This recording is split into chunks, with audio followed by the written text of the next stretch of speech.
Assalamualaikum warahmatullahi wabarakatuh. Sahabat Abah Safwan dimanapun berada. Hari ini kita jumpa lagi. Nggak tahu hati ini kenapa kok asiknya membahas capres-cawapres. Tapi kali ini yang coba kita bahas adalah cawapres. Kalau untuk Anies Baswedan, ini sudah jelas. Mereka komit, mereka sportif, langsung umumkan, ini calon wakil presiden saya, Muhaimin Iskandar. Yang disingkat adalah menjadi Amin. Anies Baswedan dengan Caimin.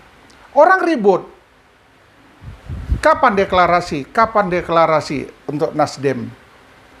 Sudah dibuktikan, Nasdem dengan teman-temannya yang berkoalisi sudah mengumumkan calonnya adalah Caimin mewakili Anies. Terus bagaimana dengan yang lain? Ganjar Pranowo, ada Pak Prabowo. Ini hebat ini.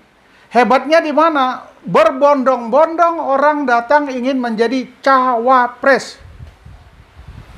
Kalau Partai Mak Banteng gengsinya tinggi, tak bisa sembarangan masuk. Kemarin itu anaknya Pak SBY, Agus Harimurti Yudhoyono, coba bermain masuk ke PDIP.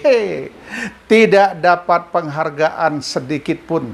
Tidak begitu dipandang oleh Partai Mak Banteng. Kenapa? Dianggap kecil, entah ayak pengaruhnya. Nggak ada pengaruhnya untuk bergabung dengan PDIP. Kasian juga ya.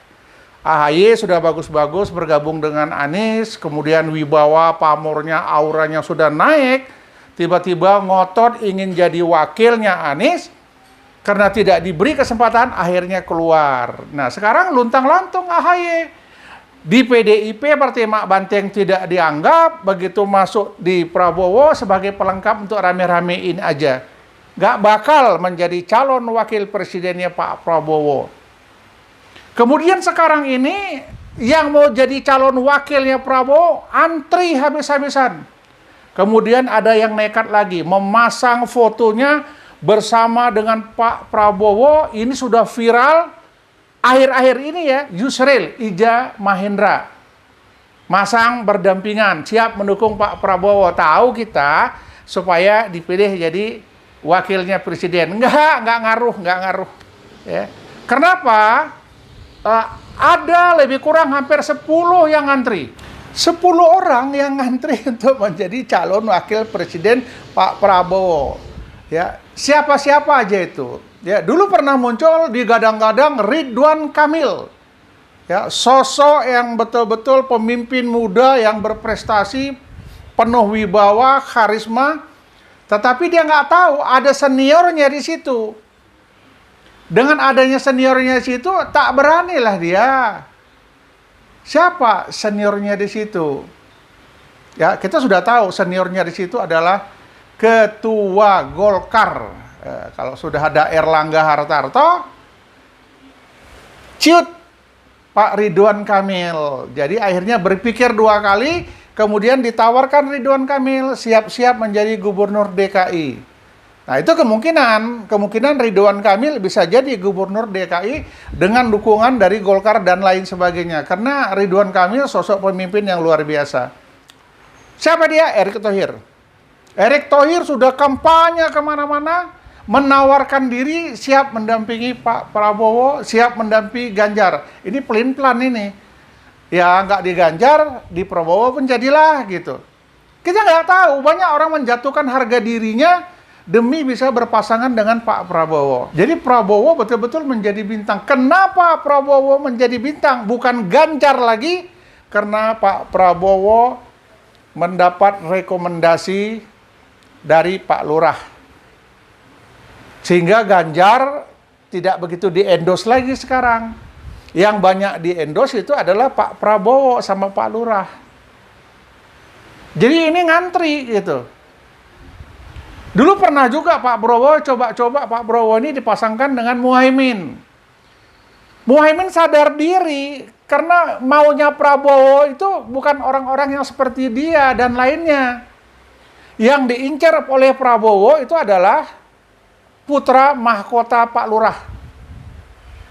Dia menunggu putra mahkota. Begitu dapat putra mahkota, yang lain tenggelam. Ada Pak Yusril, Ridwan Kamil, Erick Thohir, ya. Kemudian ada lagi Erlangga, ada lagi siapa lagi?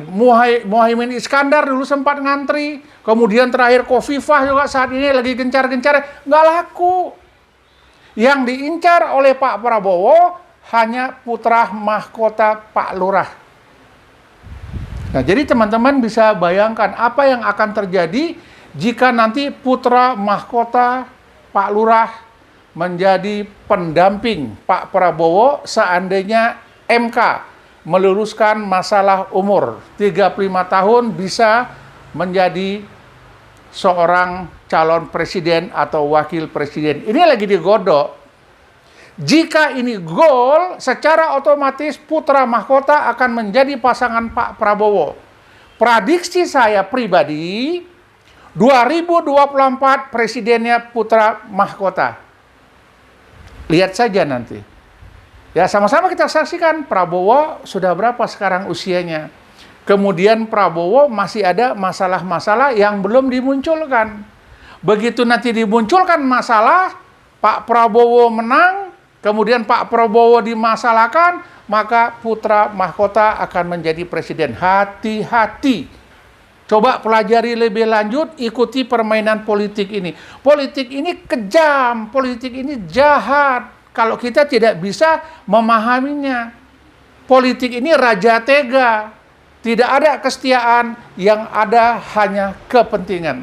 Jadi teman-teman, sahabat sekalian, rakyat Indonesia mungkin yang nonton video ini, ya, cobalah kaji lebih dalam lagi. Siapa yang pantas menjadi Presiden Republik Indonesia ke depan? Kita harus hati-hati dalam memilih. Ya. Kalau untuk Pak Ganjar, dia sibuk ada dua ini calonnya. Yang satu Mahfud MD, yang kedua Khofifah. Siapa yang cocok, yang pantas? Kenapa? Di PDIP juga sudah mulai goyang. Banyak orang-orang PDIP yang di bawah itu larinya ke Prabowo. Dan ada sebagian larinya ke Amin. Anies Baswedan sama Caimin. Jadi lagi goncang semua, ya. Yang tetap stabil ini adalah pasangan Anies Baswedan dan Caimin, disingkat dengan Amin. Ini tetap stabil, kemanapun mereka pergi disenangi oleh rakyat. Tidak banyak mengomong, tidak banyak menghujat dan lain sebagainya, tapi paling sering dihujat. Kita harus jaga, kita harus kawal ini, Amin ini. Ya, jangan sampai Amin dirusak oleh orang-orang yang tidak bertanggung jawab. Mereka masih lurus-lurus saja. Ini adalah sosok pemimpin yang cerdas, berlian, yang harus kita jadikan RI 1 ke depan. Tetapi kalau kita lengah, hati-hati. Begini banyak calon wakil presiden yang coba ingin mendampingi Prabowo, jika MK memutuskan usia daripada capres-cawapres, kemudian putra mahkota bisa ikut jadi cawapres, saya yakin Prabowo akan mengambil putra mahkota dari Pak Lurah. Kenapa? Ke depan tidak tertutup kemungkinan putra mahkota Pak Lurah akan menjadi Presiden Republik Indonesia yang pertama, yang termuda. Jadi, usia 35 tahun bisa menjadi presiden. Awalnya wakil, begitu presidennya bermasalah, maka wakilnya akan naik. Maka kita akan mendapatkan seorang sosok pemimpin muda. Apakah punya kemampuan untuk memimpin Indonesia? Mampu dia memimpin Indonesia? Allahu alam. Kita lihat saja nanti. Ya, kita berharap, dan saya mengingatkan di sini, ini negara Republik Indonesia adalah negara kita. Kita carilah sosok pemimpin yang bisa mengangkat harkat dan marwah martabat rakyat Indonesia. Sekarang kita sudah terjajah di segi ekonomi. Kita nggak punya kemampuan. Orang-orang pelaku ekonomi untuk Indonesia yang terbaik, yang terbesar saat ini adalah dari golongan etnis, bukan pribumi. Mereka menguasai semua aspek, nggak bisa dibohongi. Semua kota, semua wilayah, semua provinsi, dia yang nguasain perekonomian di Indonesia ini. Jika kita tidak mencari sosok yang tepat untuk memimpin Indonesia ke depan, maka 2030 kita nggak tahu Indonesia akan jadi apa. Dan kita jadi apa? Mungkin kita akan tergusur dan kita akan tersingkir. Kenapa? Mereka lah yang akan memimpin negara Republik Indonesia ini. Hati-hati dalam menentukan pilihan. Siapa calon sosok presiden yang bisa mengangkat harkat martabat marwah Indonesia. Siapa yang paling cocok mengangkat harkat dan martabat negara Republik Indonesia di mata dunia. Pilihlah sosok yang bertanggung jawab, mampu tampil di dunia internasional, banyak mendapat pengakuan dari dunia internasional. Mungkin sementara ini aja, jangan salah pilih pemimpin 2024 untuk Indonesia lebih baik ke depan. Dan ini semuanya harus terjadi perubahan agar kita bisa hidup tenang, nyaman di negara Republik Indonesia. Demikian, sahabat Abah Safwan dimanapun berada. Assalamualaikum warahmatullahi wabarakatuh. Amin.